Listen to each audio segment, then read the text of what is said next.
just one weather story, or whether climate-induced weather story after the next. So to categorise Bert, certainly Bert's up there in terms of one of the most severe ones, perhaps not the most severe in terms of the winds, but certainly in terms of the flood situation, right up in the top 10, I would suggest. Now, a danger to life warning has been issued for parts of Northampton today as Storm Bert continues to lash the UK. Authorities say water levels at the River Nene are continuing to rise. 5 people are believed to have been killed across Britain as a result of the storm. In South Wales, a major incident was declared over the weekend with hundreds of submerged homes and businesses. Gareth Davies is a mechanic who says he's lost his garage in Pontypridd with his tools left floating in floodwaters. I'm gutted. Obviously, it's how long is it going to take to sort it out, do you mean? And I'm going to lose money either way, and do you know what I mean? And the time to take all it, I can't work on people's cars when I'm trying to sort all this out. It's devastating. Sian Williams is from Natural Resources Wales and says conditions will improve there today. In most cases, we are now seeing the river levels falling. Because of the steep-sided valleys that we have, the river levels rise and then they fall down almost as soon as the rain stops. But weather forecast is good for the next few days, so hopefully give all of our rivers a chance to come back down to normal levels. Well, let's get the latest now from Jim Dale, the founder and senior meteorological consultant at British Weather Services. Morning, Jim. Good morning, James. So just bring us up to speed with where we are with Storm Bert at the moment. Which parts of the country are likely to be worst affected today? Okay, there's roughly over England, Wales and Scotland, there's about 200 flood warnings that are out at this moment in time. So that's quite severe to say the least. A few more in Northern Ireland as well. And the Republic of Ireland was extremely badly hit at the weekend, and they'll be having their own problems. The main thing today, as far as Storm Bert is concerned, is actually passing the north of Scotland at this moment in time. That's the centre of Bert. So it's taken its time, to say the least. There is a yellow warning. I'm glad it's been put because it's been said it for the last few days. There needs to be a warning for the north part of Scotland in particular. So 60, 70 mile an hour winds. So it's still not over. And that legacy of rain and floods probably will continue for the next 24, 36 hours at the very least until water levels do start to recede slowly but surely. So there's nothing too much behind Bert at the moment. So it's a better few days to come. But certainly a 3-day stretch of Storm Bert with all its various facets, snow, rain, wind, you name it, it's been in there. The kitchen sink as well. Certainly did the damage. I mean, how severe is it in comparison to other winter storms? I mean, I think I'm right in saying more than 80% of November's average monthly rainfall has fallen in just the last 48 hours. And there was a wind gust of 76 miles an hour recorded in Yeovilton in Somerset yesterday, which is the strongest since 1990. So, I mean, it sounds very severe. Compared to previous winter storms, what are we looking at? Well, we're not in official meteorological winter yet. That starts on December the 1st. But don't be too fanciful about it. November is one of the wettest months of the year per se.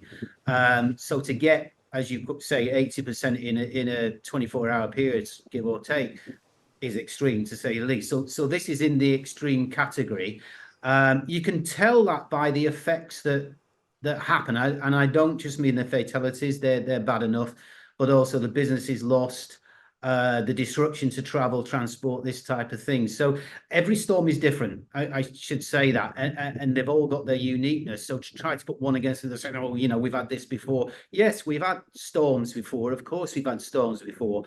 But in terms of joining the dots, you don't just look at your own little island in terms of UK and say that this is a normal event. You've got to look around the world and see what's going on, and it seems to me that these dots are increasing exponentially. From one week to the next, it's just one weather story, or whether climate induced weather story after the next. So to categorize Bert, certainly Bert's up there in terms of one of the most severe ones, perhaps not the most severe in terms of the winds, but certainly in terms of the flood situation, right up in the top 10, I would suggest. And just finally, Jim, we should say, obviously, if you are in one of the worst affected areas, that the most important thing is that people stay safe. Yeah, without a question. I'm going to use the terminology here of we need to learn lessons and fast. not just in terms of ordinary storms, but also in terms of the climate-induced side of things going on.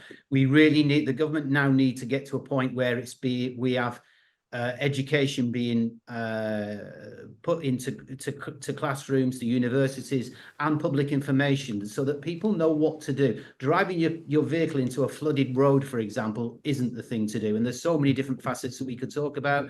Safety and survival are starting to become hotter on the agenda, and I think we should be moving towards that as a nation, so we can keep our nation safe and sound going forward to what's inevitably going to come.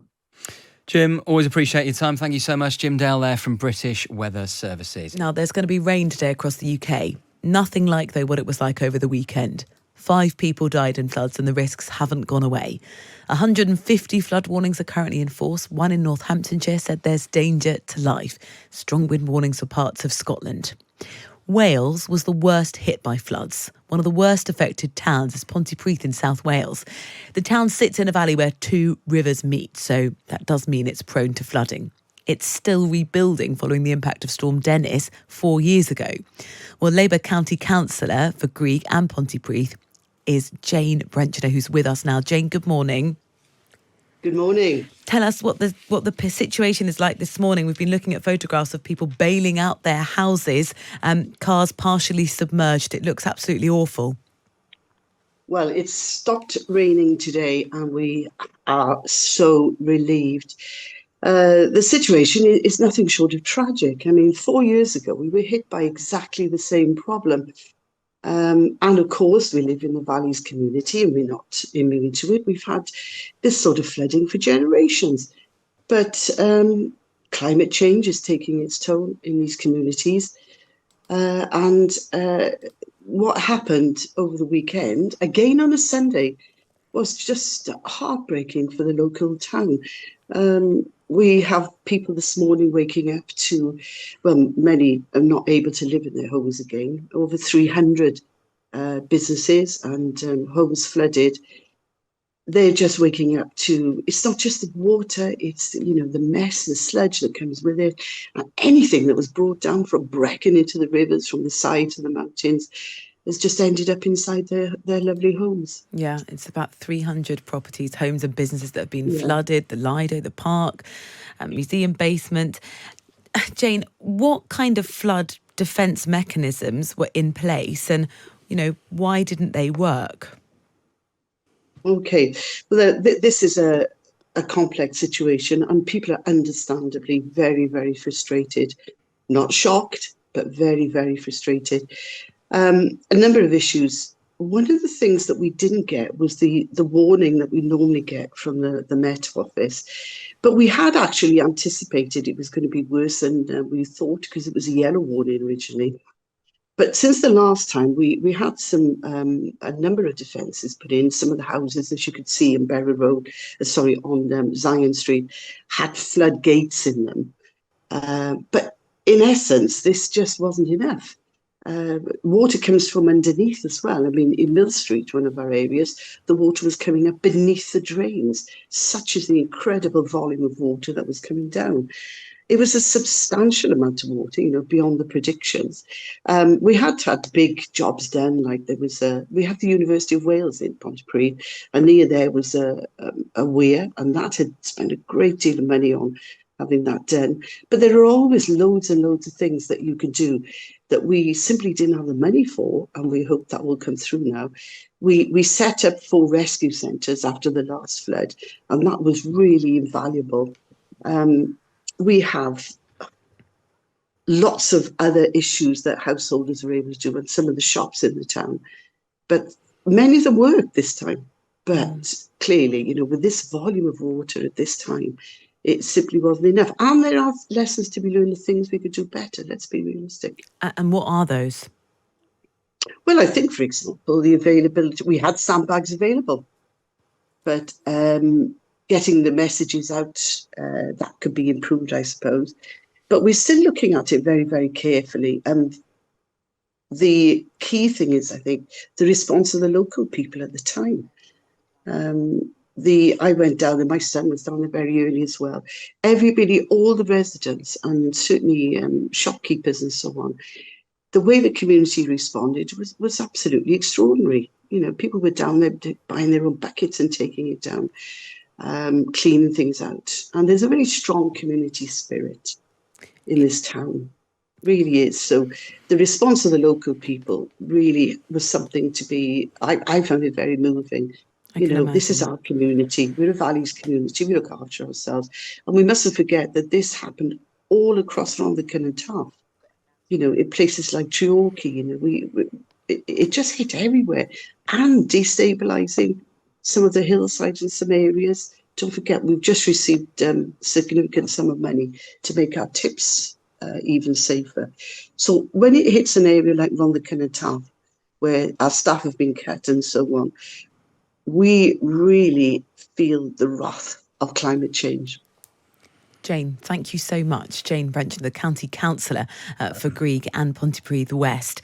Leaning on the local community today, I think the questions are, what sounds like what they've learnt from last time is the right resources are in place now to help, but not necessarily all of the preventative ones that would have stopped the damage being as bad as it has been. And they may be living in a time where this happens again is the very sad reflection on all of that.